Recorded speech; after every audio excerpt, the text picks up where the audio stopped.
Imagine this for a second. You're standing in a Ford showroom in 1964. The lights are bright, the air smells like fresh vinyl and polished chrome, and right in front of you sits a brand new Mustang.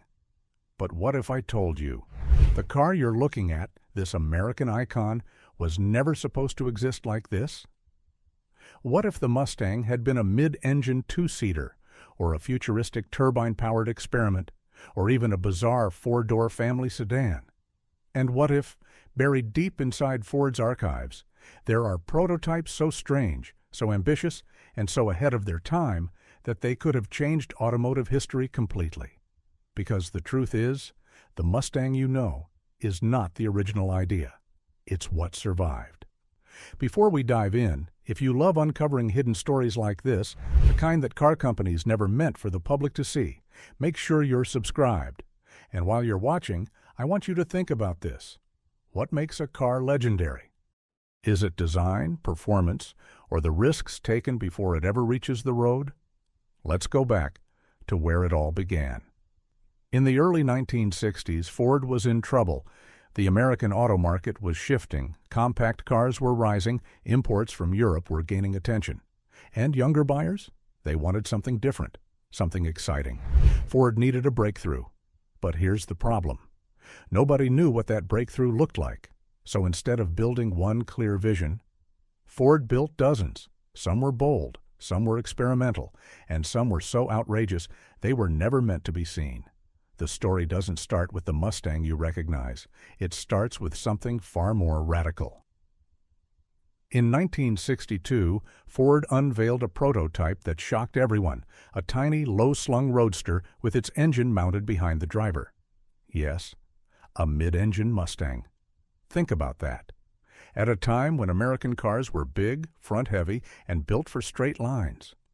Ford was experimenting with a layout more commonly associated with European exotics. This wasn't just a design exercise either. It was fully functional, lightweight, agile, capable of over 100 miles per hour. Even race driver Dan Gurney took it out on track. So why didn't it make it to production? Because someone at Ford asked a brutally simple question. Who is going to buy this? The answer was almost no one. To build it profitably, Ford would have had to price it like a luxury sports car, and that completely destroyed the vision of an affordable performance vehicle. So the idea died. But here's the twist. Without that failure, the Mustang might have never evolved into something the average person could actually own. Now let's talk about something even more surprising. For a long time, this car wasn't called the Mustang. It had a completely different identity. Ford originally leaned toward the name Cougar. Design teams created badges. Marketing departments prepared campaigns. Even early prototypes carried feline-inspired styling. But something strange kept happening during testing. People didn't see a cat. They kept describing the car as something else entirely. A horse. They talked about how it looked like it was running, even when standing still. So when one observer casually described it as a wild Mustang, everything changed. Within days, the Cougar identity disappeared. But Ford didn't throw it away. They saved it. And years later, it would return under a different badge entirely. Which raises an interesting question. How much of automotive history is shaped by instinct rather than planning? Here's something Ford rarely acknowledges.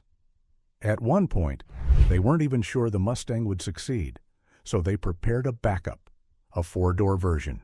Not a coupe, not a sports car, a full practical sedan. Why? Because the market was unpredictable.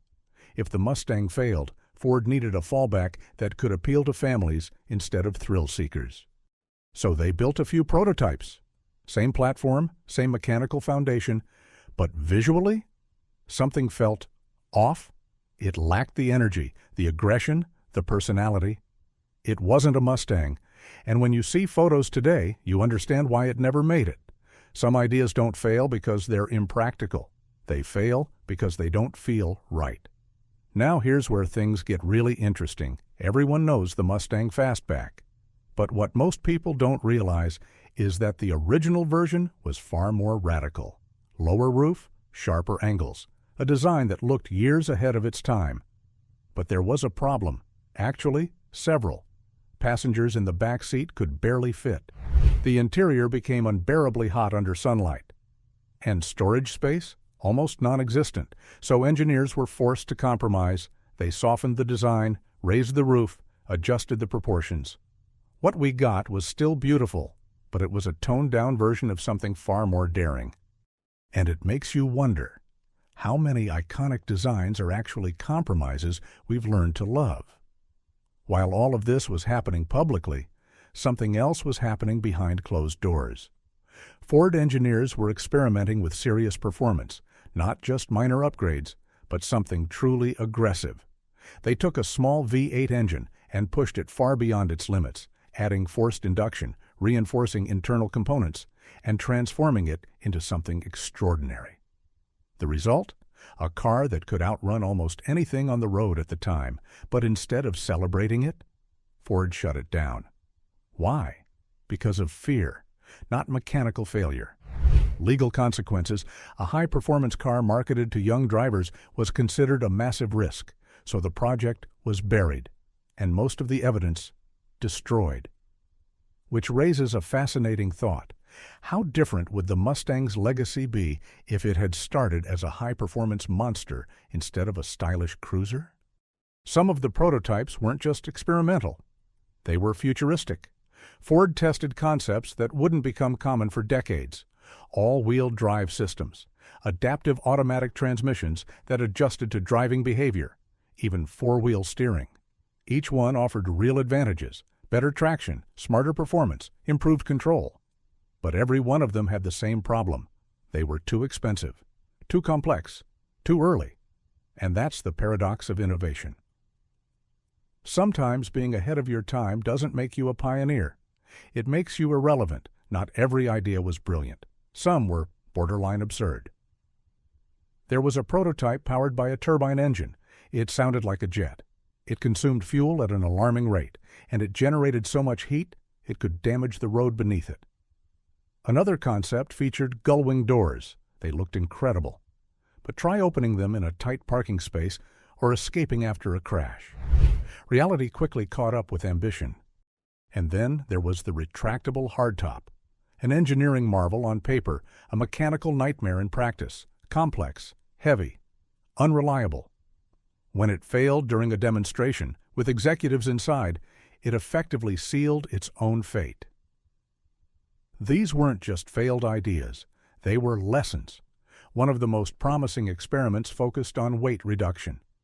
Engineers built an almost entirely aluminum version of the Mustang. The results were incredible. Better acceleration, sharper handling, improved efficiency.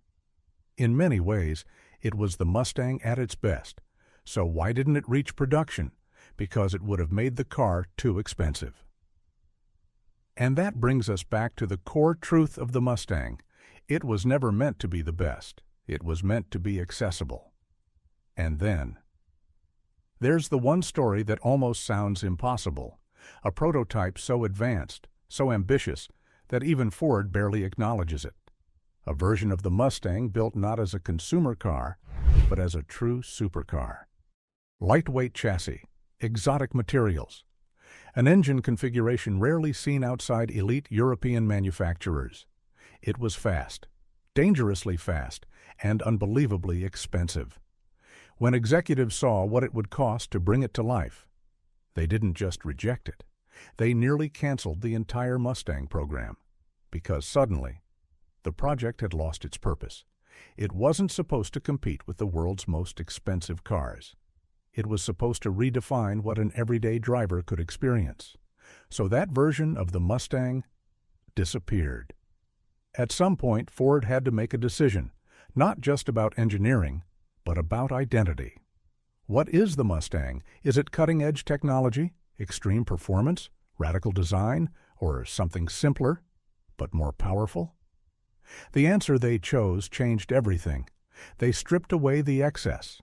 They focused on balance, style, performance, affordability, not perfection, but accessibility. And that decision created a legend. When the Mustang finally launched in 1964, It wasn't the most advanced car. It wasn't the fastest. It wasn't the most revolutionary. But it was something far more important. It was attainable. And because of that, it became unstoppable. Millions were sold. An entire segment was born. And the Mustang became more than just a car. It became a symbol. But here's the part most people never think about. Behind every iconic car are the versions that never made it. The ideas that were too early, too expensive, too strange, or simply too risky. And in many ways, those forgotten prototypes are just as important as the final product, because they show us what could have been. So now I'll leave you with this.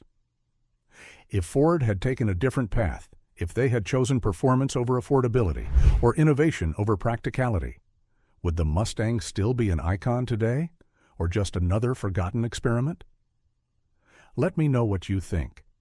And if you enjoyed this deep dive into the hidden history of one of the world's most famous cars, stay tuned, because some of the most incredible automotive stories are the ones that almost happened.